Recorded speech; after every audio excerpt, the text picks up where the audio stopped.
माडा police स्टेशनला 2 मर्डरचे गुन्हे दाखल झालेले आहेत. एक उसळगरची घटना आहे आणि दुसरी सोनारपाड्याची घटना आहे.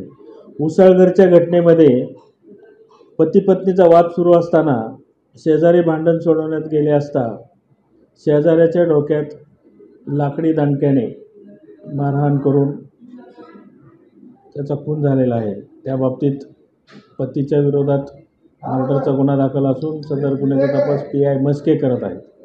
आणि दुसरी घटना सोनारपाड्याची आहे. भावजय आणि भावाच्या वादामध्ये दीर सोडवायला गेला असता भावजयने दीराची हत्या केलेली आहे पोटामध्ये चाकू मारून आणि स्वतः देखील हातावर मारून घेऊन नस कापून घेतलेली आहे. सोनारपाड्यातील घटनेमध्ये आरोपी जी आहे ती ॲडमिट असून तिच्यावर गार्ड लावलेला आहे आणि उसळगरच्या घटनेमधील आरोपीला अटक केलेली आहे. त्याला कोर्टात हजर करून रिमांड घेण्याचं काम चालू आहे. कोणार्क, अपना शहर अपनी